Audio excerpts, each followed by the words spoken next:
My message's name is Table Salt. And we're continuing with our series on Matthew 5. Today we're going to be reading from Matthew 5, verse 13 to 16. And the first thing we're going to talk about is salt.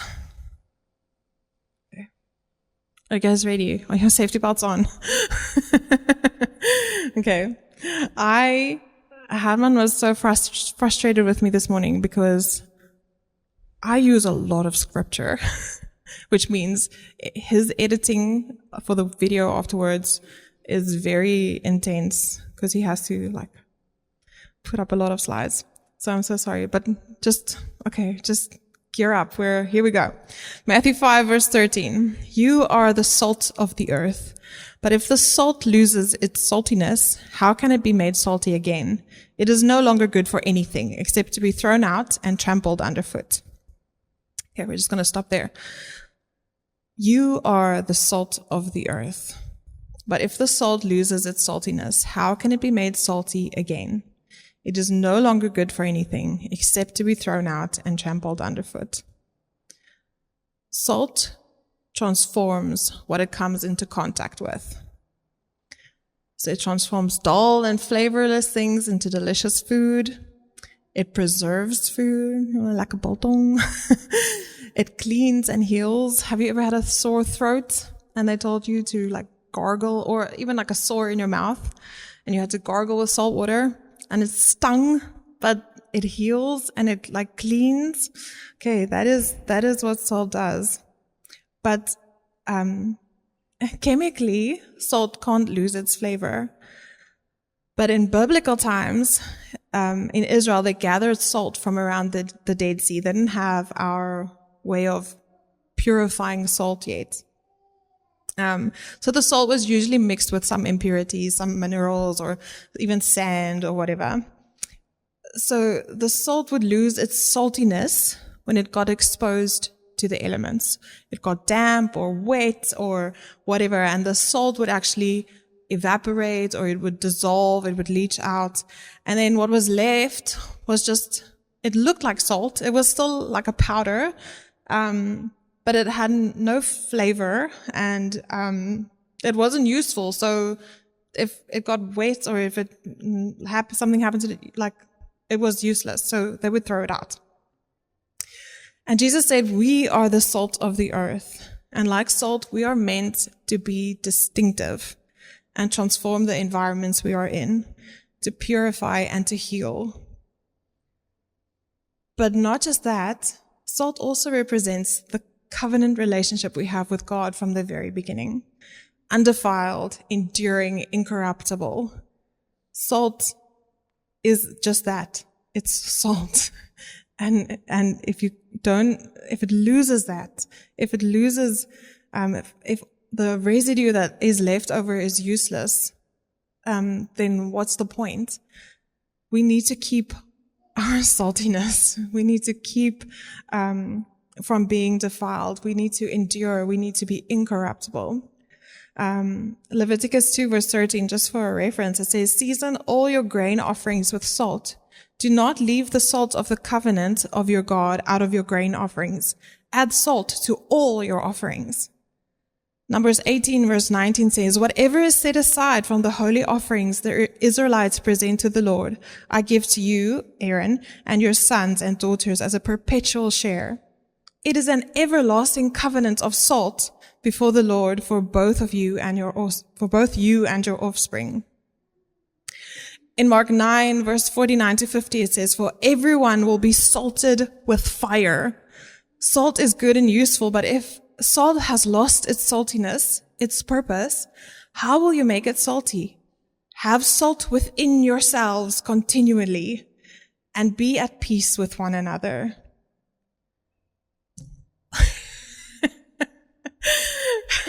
I'm just God, am I transforming the environment I come in contact with? Or am I getting some of that mineral, some of that unpureness, some of that whatever? We are meant to be carrying God's proven character, that flavor, that saltiness into the world around us. We are not meant to fade away into the world and its ways. We are not meant to become accustomed to the sin around us. And I know I preached on this before. We are meant to be the salt that changes the environment around us, the things we come into contact with, and we need to uphold the covenant relationship we have with our God. Be salted with fire, as it says in Mark. It sounds to me like refinement. You know, I couldn't really get a source that tells me exactly what that means, but to me it sounds like refinement. Salt heals. It burns, but it heals and it cleans. And fire, we're refined in the fire. The wheat being separated from the chaff, the vine being pruned, refined like silver, tested like gold. This is all, it reminds me, we be salted with fire. 1 Peter 1 verse 3-9 says, "Praise be to the God and Father of our Lord Jesus Christ. In his great mercy, he has given us new birth into living hope through the resurrection of Jesus Christ from the dead, and into an inheritance that can never perish, spoil, or fade." What does salt do? It preserves. This inheritance is kept in heaven for you, who through faith are shielded by God's power until the coming of the salvation that is ready to be revealed in the last time. In all this you greatly rejoice, though now, for a little while, you may have had to suffer grief in all kinds of trials. These have come so that the proven genuineness of your faith, of greater worth than gold, which perishes even though refined by fire, may result in praise, glory, and honor when Jesus Christ is revealed. Though you have not seen him, you love him. And even though you do not see him now, you believe in him and are filled with an inexpressible and glorious joy.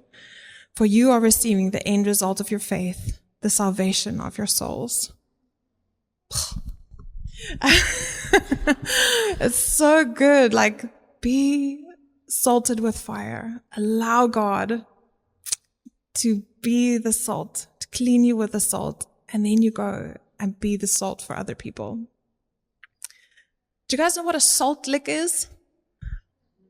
Farmers use it for their cattle or their livestock, and it's this big block of like salt and minerals and whatever, and then the cows will go and then they lick it, and they get all this nutrients that they need to keep them healthy. But this block of salt also makes them really thirsty. So then they would go to the watering trough and have water after they've tasted the salt.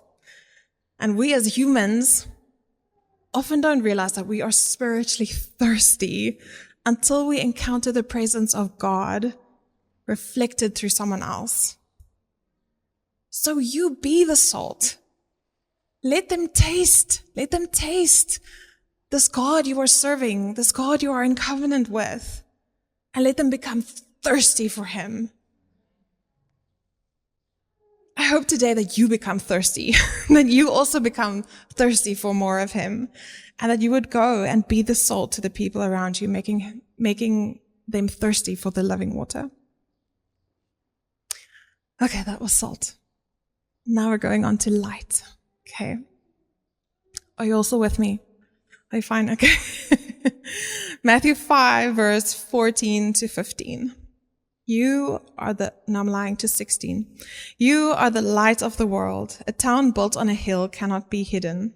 Neither do people light a lamp and put it under a bowl. Instead, they put it on its stand, and it gives light to everyone inside the house. In the same way, let your light shine before others, that they may see your good deeds and glorify your Father in heaven. Just like salt, light also transforms the environment that they come into, the environment around it. And oftentimes you see the glow of the light before you actually see the source of the light. Oftentimes you look through the window and you see, oh, look, the sun is shining, but you're not actually looking at the sun. And we need to be that, just like the salt, to make people thirsty. We need to be the light that shows off. Look at my Father. Look at what He's done. Light reveals truth. It guides direction. It comforts in darkness, yet it doesn't negotiate with darkness. Light doesn't say, oh, donkerte, gaan jy weggaan nie. No, when the light comes, the darkness leaves. It's not a negotiation. So when light enters the picture, darkness has to go. It has to be obedient. So just like salt makes you thirsty for God, our lives are meant to shine God's light in such a way that people are drawn beyond us. They're like, what is up with Danao? Why is she like she is? How can she be like that? How can she be so humble? How can she be so kind? How can she show such mercy in such horrible circumstances? How can she, whatever. You're perfect. But not to look at her, but to go, why is she like that? And then to find out where her source of light is coming from. John 1 verse 4-9 and then verse 14 says, in Him was life, and that life was the light of all mankind. The light shines in the darkness, and darkness has not overcome it. There was a man sent from God whose name was John, and he came as a witness to testify concerning that light, so that through him all might believe. He himself was not the light, just like we are not the light. He came only as a witness to the light. The true light that gives light to everyone was coming into the world. And then verse 14 says, the Word became flesh and made His dwelling among us. That was Jesus. We have seen His glory, the glory of the one and only Son, who came from the Father, full of grace and truth. Light reveals truth. Light shows us what is good and what is not so good. What is, where you're being fruitful and where you need to be pruned. John 8 verse 12 says, when Jesus spoke again to the people, He said, I am the light of the world.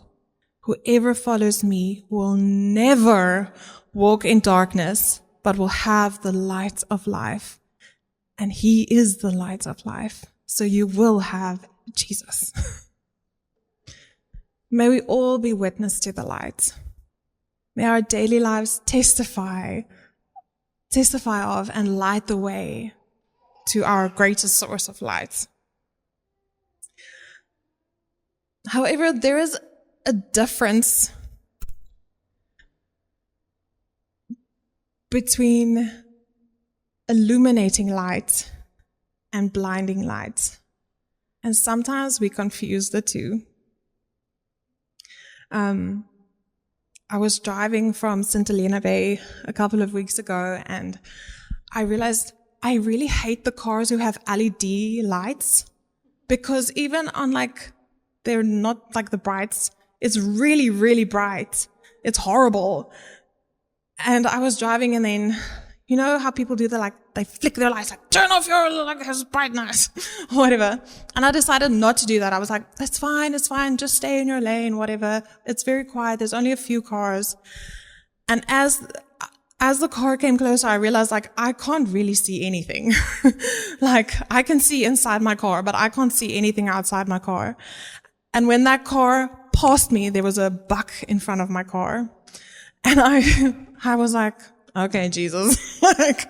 And I was like, am I going to hit this thing? Because I was in the Fiesta. I was like, if I was in the Fortuner, I was just like, sorry, Bildung. But in the Fiesta, I was like, you're going to hit my windshield. So I swerved out the way, and I immediately started praying.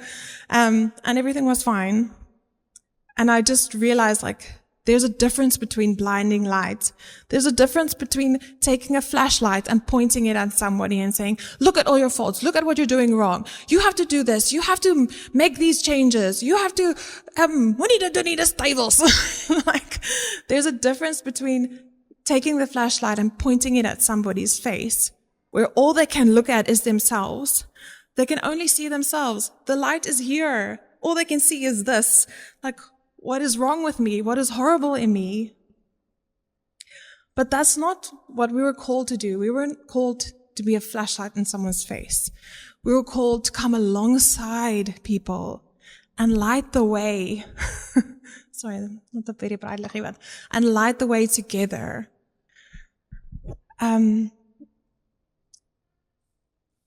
We need to be careful not to become flashlights shining in people's eyes, constantly highlighting their faults and failures and telling others how they must behave to be accepted. Matthew 7 verse 1-5 says, "Do not judge, or you too will be judged. For in the same way you judge others, you will be judged. And with the measure you use, it will be measured to you.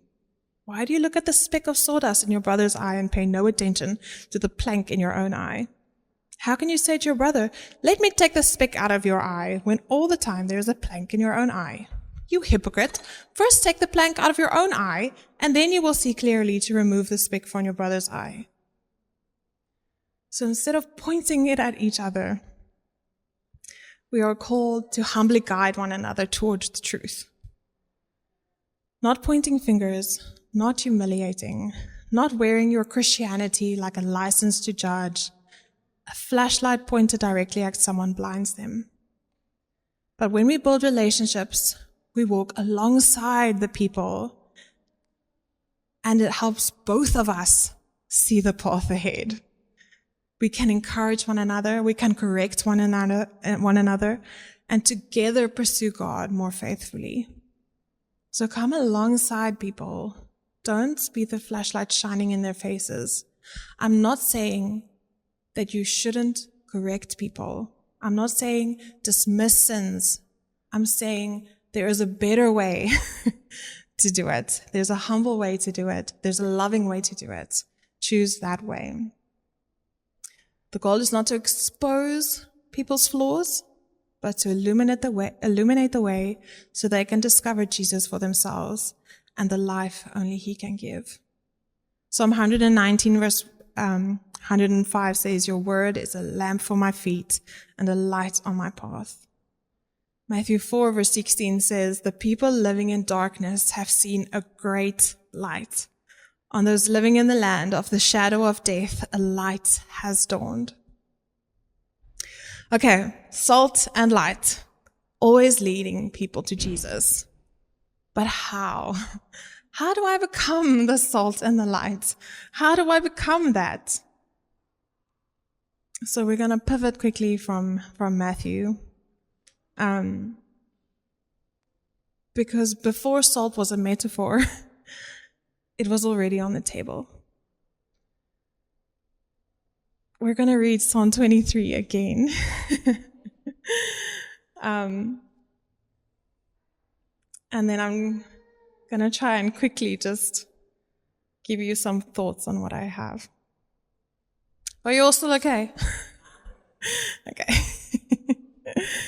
Okay. So my third point is table. Psalm 23. "The Lord is my shepherd. I lack nothing. He makes me lie down in green pastures.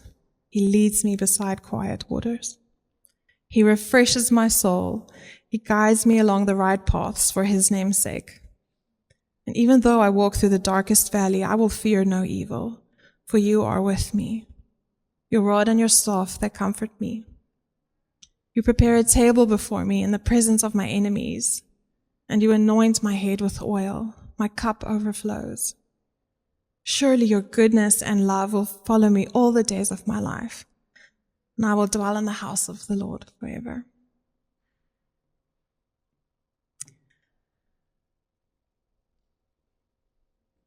I know we all know Psalm 23.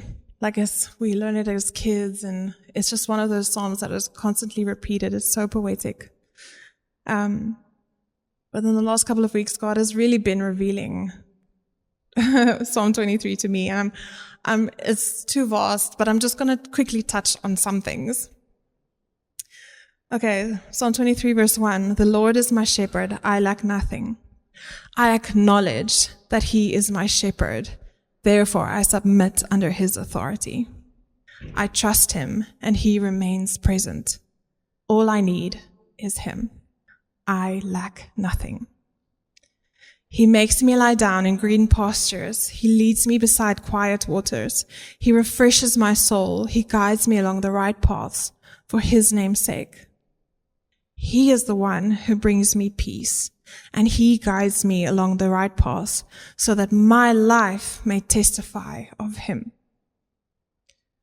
Even though I walk through the darkest valley, the valley of the shadow of death, I will fear no evil, for you are with me. Your rod and your staff, they comfort me. Even when I walk through suffering, you are still with me.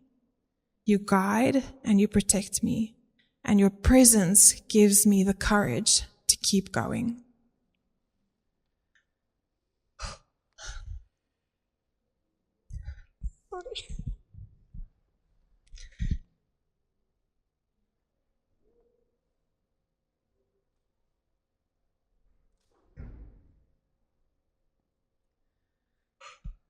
You prepare a table before me in the presence of my enemies.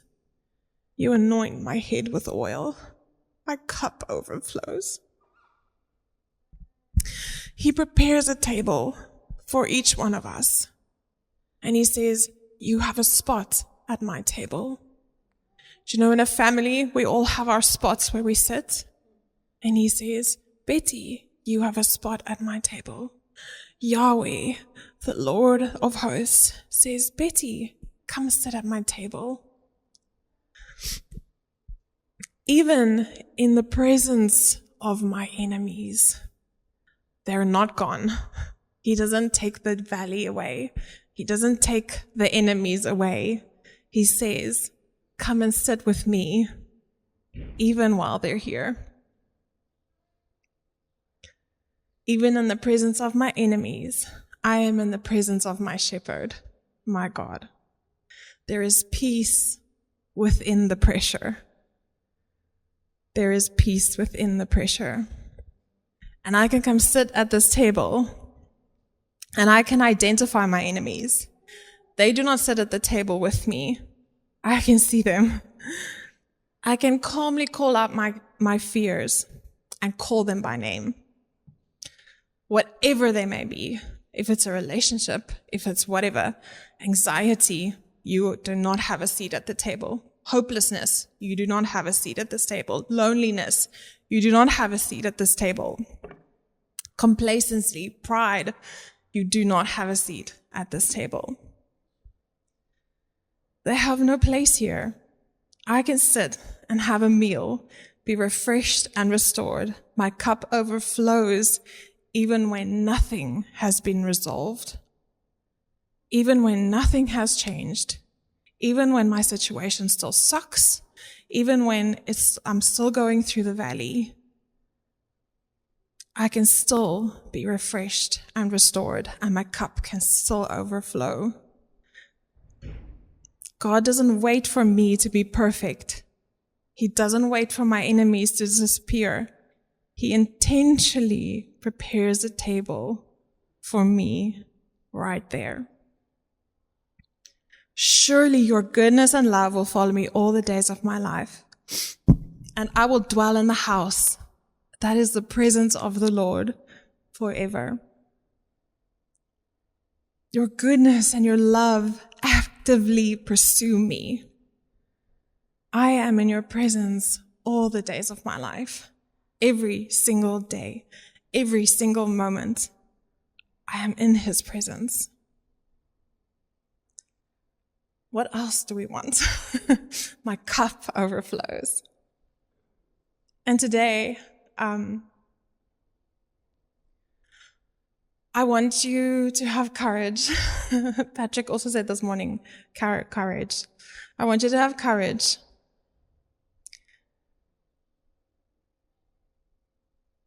Maybe close your eyes for a moment. He says to you, come sit at my table. There is a place for you. You have a spot. Come look your enemies in the face while eating at my table, while I nourish and comfort you, while I put salt and light before you. Taste the salt, see the light, I'll bring the bread. John 6 verse 35 says, Then Jesus declared, I am the bread of life. Whoever comes to me will never go hungry, and whoever believes in me will never be thirsty. Psalm 34 verse 8 says, Taste and see, salt and light. Taste and see that the Lord is good. Blessed is the one who takes refuge in him. And I want to ask you this morning,